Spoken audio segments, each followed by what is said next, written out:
તો રાજ્યમાં સરેરાશ 46.21% વરસાદ ખાબકી ચૂક્યો છે અને સૌથી વધુ દક્ષિણ ગુજરાતમાં 50% વરસાદ થઈ ચૂક્યો છે। 50.82% વરસાદ થયો છે। કચ્છમાં પણ 50.35% વરસાદ અત્યાર સુધીમાં નોંધાયો છે। સૌરાષ્ટ્રમાં સરેરાશ 45.41% વરસાદ છે। પૂર્વ મધ્ય ગુજરાતમાં 44.11% વરસાદ, સૌથી ઓછો ઉત્તર ગુજરાતમાં 41.31% વરસાદ નોંધાયો છે।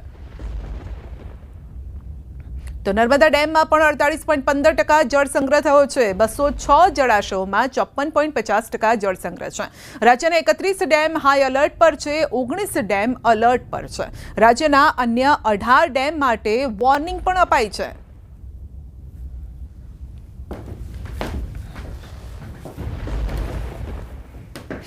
તો વરસાદમાં રસ્તાની કથળેલી હાલત અને આ અંગે જામનગરમાં કોંગ્રેસે વિરોધ કર્યો છે। રોડ રસ્તાની કથળેલી હાલત સાથેના ફોટોને લઈને મેયર અને ચેરમેનના દ્વારે નકલી ચલણી નોટોના તોરણ બાંધીને અનોખો વિરોધ કર્યો છે। તો કોંગ્રેસના વિપક્ષી કોર્પોરેટર અને કાર્યકરો સાથે જામનગરના કોર્પોરેશનમાં આવેલ મેયરની ચેમ્બર બહાર વિરોધ કરવામાં આવ્યો। રસ્તા ઉપર ગાબડા, ગટરોના પ્રશ્નો, પાર્કિંગના મુદ્દે આવેદનપત્ર આપવા માટે પહોંચ્યા હતા, પરંતુ મેયર 1 વાગ્યા સુધી હાજર જ ન હોવાથી ચેમ્બર બહાર જ આવેદનપત્ર ચોંટાડી દીધું અને સાથે નકલી નોટોનો હાર તોરણ સ્વરૂપે બાંધી અને રોષ ઠાલવ્યો। સ્ટેન્ડિંગ કમિટીના ચેરમેનની ઓફિસ બહાર પણ કોંગ્રેસી નેતાઓએ 2000ની નકલી નોટોનું તોરણ બનાવીને બાંધ્યું હતું। સ્થિતિ છે, ખાડાઓ થઈ ગયા છે, રબડી રાત છે, ક્યાંક કચરાના ઢગલા પડ્યા છે, કેનાલોમાં ડુંગરોના થર પડ્યા છે, કોઈ કામ થયું નથી। આવી અને દર જે વીકલી એની સેટિંગ કમિટી હોય એમાં સેટિંગ કરી અને જામનગરની જનતાના પૈસાઓ લૂંટવાનું કામ કરે છે।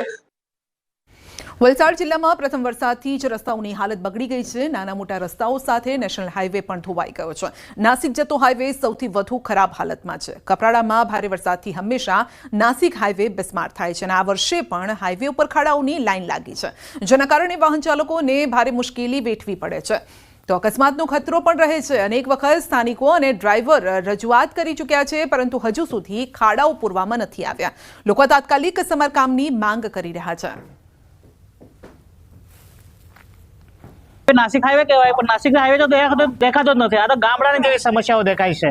હા, એ તો ચાંદના આપણે ચાંદ પર ના જે ખાડા દેખાય તેવા દેખાય છે। લોકોને ઘણી બધી તકલીફ પડે। વારે વારે ઉપડાણ કરતા હોય, ગામડામાંથી લોકો કામ કરવા માટે પારડી જતા હોય, વલસાડ જતા હોય, એમને ઘણી બધી મુસીબતો પડે। વરસાદમાં આટલા ખાડા છે કે કઈ ખબર નહીં પડતી। આમાં ખાડા ભરાઈ જાય વરસાદમાં એટલે કઈ ખબર નહીં પડે। એક્સિડન્ટો બી થાય, બાઇક વાળા પડી બી જાય। જિલ્લામાં જવાનું તો હવે વલસાડ જવાનું, કપરાડા તાલુકો છે, બહુ જ ખરાબ છે રસ્તો। કપરાડા સુધીમાં આ જ હાલત છે બધી રસ્તાની। ખાડા મોટા 2-3 ફૂટના ખાડા। વલસાડ જિલ્લામાં પ્રથમ વરસાદથી જ રસ્તાઓ ધોવાયા છે। જોકે સૌથી વધારે ખરાબ હાલત છે વલસાડના કપરાડાના નાના પોંડાથી નાસિક જતા હાઈવેની છે। અત્યારે જે આ દ્રશ્યો જોઈ રહ્યા છો, નાસિક હાઈવેના દ્રશ્યો છે। અહીંયા આગળ મસ્ત મોટા ખાડા પડ્યા છે, જેને કારણે અહીંયાથી પસાર થતા વાહન ચાલકોએ પારાવાર મુશ્કેલીનો સામનો કરવો પડી રહ્યો છે। રસ્તાની હાલત એટલી ખરાબ છે કે અહીં આ રસ્તામાં ખાડા છે કે ખાડામાં રસ્તો છે તે પણ કહેવું મુશ્કેલ છે। મહત્વપૂર્ણ છે કે આ નાસિક હાઈવે સૌથી વ્યસ્ત હાઈવે છે। અહીંયાથી ઔદ્યોગિક વિસ્તારને કનેક્ટ કરે છે આ હાઈવે। ઔદ્યોગિક નગરી વાપી, ધરમપુર અને વલસાડ જિલ્લાથી અમદાવાદ, મુંબઈ નેશનલ હાઈવે પર છે, અહીંયાથી વાહનો પસાર થાય છે। રોજિંદા નાના મોટા હજારો વાહનોની અવરજવર રહે છે, પરંતુ કપરાડામાં સૌથી વધુ વરસાદ થતો હોવાથી દર વર્ષે રસ્તાઓની હાલત આવી જ ખરાબ થઈ જાય છે અને રસ્તા ઉપર મસ્ત મોટા ખાડા પડે છે, જેને કારણે વાહનોના અકસ્માતો થાય છે। સાથે સાથે અહીંયાથી પસાર થતા વાહનોમાં નુકસાની પણ થાય છે। આમ વલસાડ જિલ્લામાંથી પસાર થતા તમામ અમદાવાદ મુંબઈ નેશનલ હાઈવે તો હાલત ખરાબ છે જ, પરંતુ સૌથી વધુ ખરાબ હાલત છે અહીંયા આગળ નાના પોંડાથી નાસિક જતા આ હાઈવેની હાલત છે। આથી અહીંયાથી પસાર થતા વાહન ચાલકો ભારે મુશ્કેલીનો સામનો કરી રહ્યા છે અને વાહન ચાલકોની માંગ છે કે વહેલી તકે આ જે હાઈવે છે એની હાલત સુધારવામાં આવે। ભરતસિંહ વાડેર, ન્યૂઝ 18 ગુજરાતી, કપરાડા। બુલેટિનમાં આગળ વધીશું નાનકડા બ્રેક બાદ।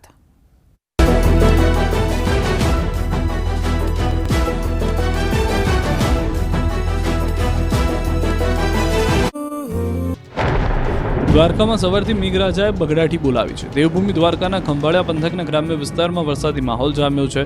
ઠાકર શિરડી, ભાડથર, કિશોદ સહિતના ગામોમાં વહેલી સવારથી વરસાદ છે. સતત વરસી રહેલા વરસાદથી ઠાકર શિરડી ગામે ચેકડેમ સુધી તળાવો સંપૂર્ણ ભરાયા છે. ચેકડેમ ભરતા ઠાકર શિરડી ગામે આવેલ મંદિરના પગથિયા સુધી પાણી પહોંચ્યા છે. ગ્રામ્ય વિસ્તારમાં ચેકડેમો અને તળાવો ભરાઈ જતા ખેડૂતો ખુશ છે. કલ્યાણપુર પંથકમાં સાની ડેમના પાણી દૂર સુધી ફરી વળ્યા છે. સાની ડેમનું નિર્માણ કાર્ય હજુ ચાલુ હોય ઉપરવાસમાં ભારે વરસાદના પાણી વહેતા થયા. સાની ડેમની સપાટી પરથી પાણી વહેતા થતાં સૂર્યાવદર, આશિયાવદર, જેપુર, દુધિયા સહિતના ગામોને જોડતા માર્ગ પર પાણી ફરી વળ્યા છે. માર્ગ પર પાણી ફરી વળતા લોકો જોખમી રીતે પસાર થવા નજરે પડ્યા. તો કલ્યાણપુર તાલુકાના રાવલ અને સૂર્યવદર સહિતના ગ્રામ્ય વિસ્તારોમાં ધોધમાર વરસાદને કારણે ખેતીને ભારે અસર થઈ છે. સાની ડેમના પાણી ખેતરમાં ફરી વળતા મગફળીનો પાક પાણીમાં ગરકાવ થઈ ગયો. ખેડૂતોમાં ચિંતાનો માહોલ છે. છેલ્લા 6 વર્ષથી ચાલુ સાની ડેમનું નિર્માણ હજી સુધી પૂર્ણ ન થતાં નીચાણવાળા ખેતરોમાં સતત પાણી ભરાઈ રહ્યું છે.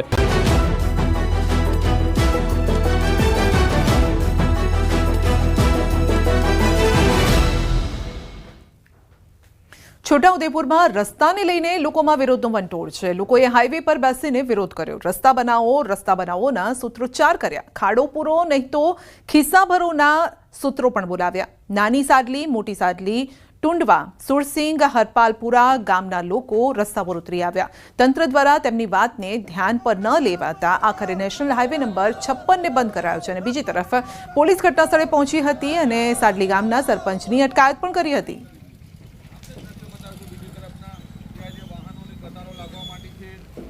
થી ટુંડવા સુધીનો રસ્તો જ્યારે નાની સડલીના લોકો બીમાર પડે કે 108 સરકાવી હોય, રસ્તાની હાલત એવી છે કે આટલા ખાડા 2-2 ફૂટ જેવા ખાડા પડી ગયા છે. હવે ટુંડવા ગામ એ આ રસ્તા પર મેન નીકળે છે. હવે ટુંડવા ગામના કોઈ બી બીમારી હોય, કોઈ અવર જવર માટે હોય, કોઈ બી એમને બી કાયમ માટેની તકલીફ છે. રસ્તાનું હું વિઝિટ પણ કરાવી હતી અને સરકારને તંત્રને મેં કીધું હતું કે ખાડા પૂરી જાઓ. અત્યારે નવો તો ના પડે પણ ખાડા તો પૂરી જાઓ એ પણ કીધું હતું. અને પછી અમે કીધું કે નહીં પૂરે તો અમે પછી હાઈવે નંબર જે 56 છે આપણો એ બ્લોક કરીશું. આજે અમે બ્લોક કર્યો છે હાઈવે. ગુજરાતનો છેવાડાનો વિસ્તાર એટલે છોટાઉદેપુર, અને છોટાઉદેપુરનો પણ અંતરિયાળ વિસ્તાર આવેલો જે છે મોટી સાદલી, ટુંડવા, જે ગામનો જે કેટલાક વર્ષોથી જે રસ્તો બિસ્માર છે તેના કારણે વિસ્તારના લોકોએ અવારનવાર રજૂઆતો કરી પરંતુ કોઈ નિકાલ ના આવતા આજે આખરે ગામના લોકો નેશનલ હાઈવે નંબર 56 ઉપર આવી આંદોલન કરવાની ફરજ પડી છે. આપ જોઈ શકો છો કે આ રસ્તો જે છે હાઈવે છે, મધ્યપ્રદેશને જોડતો હાઈવે છે. આ હાલ તો હાઈવે બંધ કરી દેવામાં આવ્યો છે. આ ગામના લોકોની માંગ છે કે જે રસ્તો જે છે વર્ષો જૂનો છે, જર્જરિત છે, જે લોકોને બહાર આવવું મુશ્કેલી પડે છે. તેના કારણે આજે આ ગામના લોકોને આંદોલન કરવાની ફરજ પડી છે. આપ જોઈ શકો છો મધ્યપ્રદેશને જતા પણ કેટલાક વાહનો જે છે તે અટવાયા છે.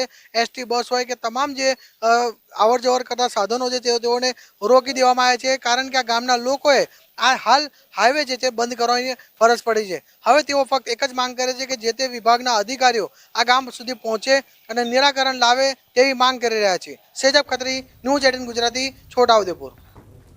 મહીસાગરમાં રોડ પર ખાડાને લઈને ચક્કાજામ. બાલાસિનોરના વડદલા ગામે સ્થાનિકોનો ચક્કાજામ છે. રોડ પર ઠેર ઠેર ખાડાને લઈને સ્થાનિકોમાં રોષ છે. ખાડાના કારણે અકસ્માતનો ભય સતાવે છે. હાઈવે ઓથોરિટીએ ખાડાના પૂર્વા ચક્કાજામ કર્યો છે અને ખાડા પૂર્વા લેખિતમાં બાંહેધરીની લોકો માંગ કરી રહ્યા છે. હાઈવે ઓથોરિટીને વારંવાર રજૂઆત કરવા છતાં છેલ્લા 10 દિવસમાં 2 નિર્દોષ યુવાનોના મૃત્યુ થયા છે. રોડની હાલત એટલી બિસ્માર થઈ ગઈ છે કે તમે જ્યાં જુઓ ત્યાં ખાડા જ દેખાય છે. આ ઓથોરિટીને રજૂઆત કરવા છતાં પણ એ લોકો કઈ એક્શન લેતા નથી. ના છૂટકે અમારે ચક્કાજામ કરવું પડ્યું.